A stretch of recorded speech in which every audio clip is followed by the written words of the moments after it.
come in. My name's Dennis Gross. I'm originally from New York, but I'm currently in my 6th year as an ALT in East High City. I love working at the elementary school and junior high school level. But one of my biggest passions is working on the computer, specifically in Microsoft PowerPoint, to create activities for my students. I'd like to show you some, so come on. Essentially, this is just a review game that I use at the end of each semester. It has a lot of pizzazz, but it's just a simple quiz game, and a long one too.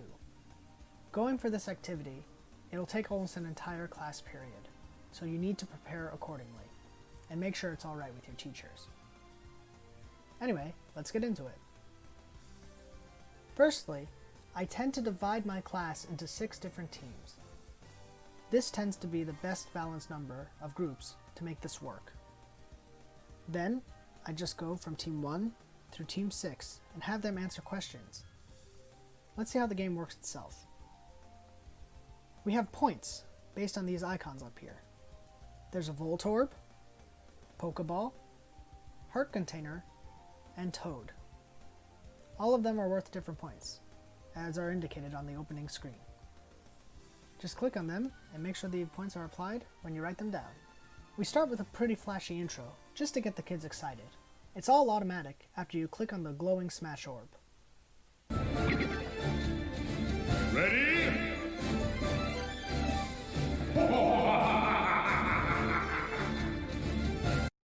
This takes us to the main screen, the character select screen. Choose your fighter! We have all the authentic assets from the real Nintendo game. But let's turn our attention over to what a student might have to do.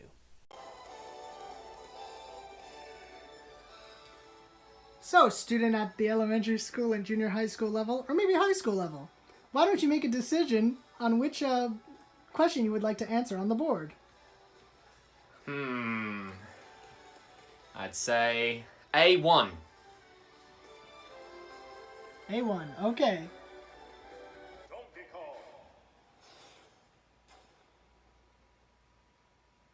Aw, sweet, Donkey Kong! Yeah! So, student from the age range of elementary school to high school, Yeah. what color do you like? I like blue. That's perfect! So, since he said blue, we're going to click on the positive trigger here.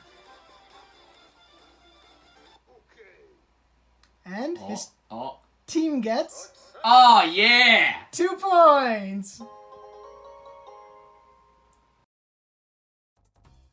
Since he was able to answer the question correctly, his team got the points.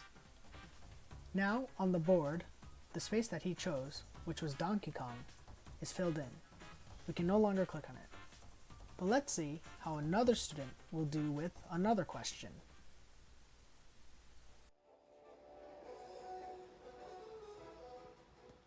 Hey there, student who is totally not the Australian student from earlier. How about you make a decision on the board? E3. E3, alright, perfect. E3.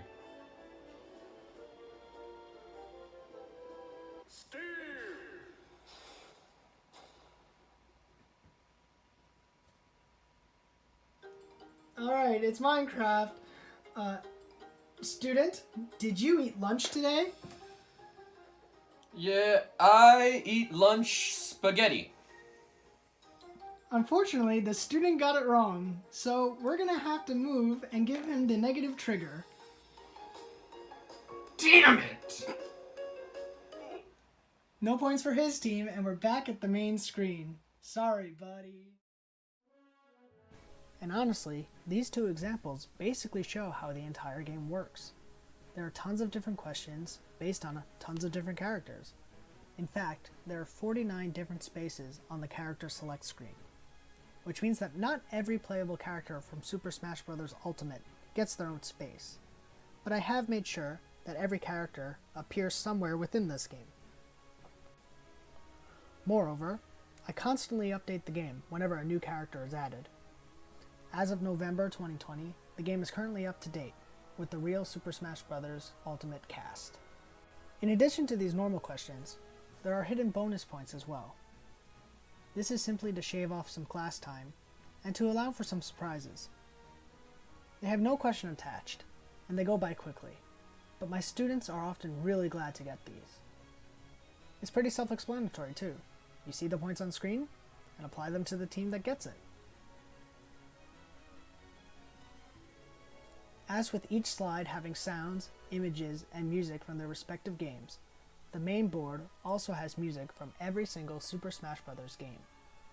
Simply click on one of the numbers on the bottom to get a different song. Lastly, when the class time is up, or when all the spaces have been filled, you can click on the icon in the top left corner to be brought to the ending screen.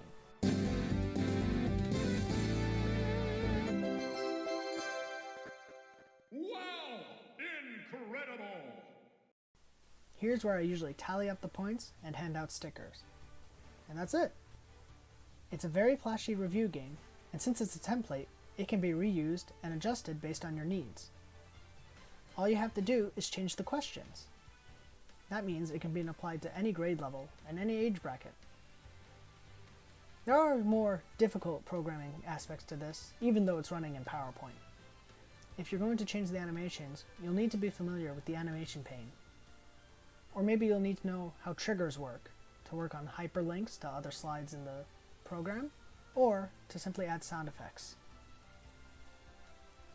Because this PowerPoint can be a little confusing as to where to click and what to do exactly, I've left notes on every slide to inform the person using it what to do. These notes can also be viewed during a slideshow if connected by an HDMI to another screen.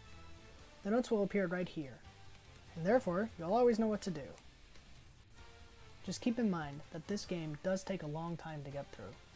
It will be really tight for your classes. But if you can do it, I believe it pays off. Also, if your computer has an outdated version of Microsoft PowerPoint or a very slow processor, it might not be able to properly run this program.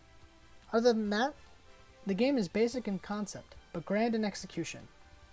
I hope that this activity has interested you. It's a solid game that I've used countless times, with great results. If nothing else, I hope it inspired you to create your own activities. Nevertheless, thank you very much for checking out my activity, and I hope that the rest of 2020 and 2021 can go smoothly for you. Good luck.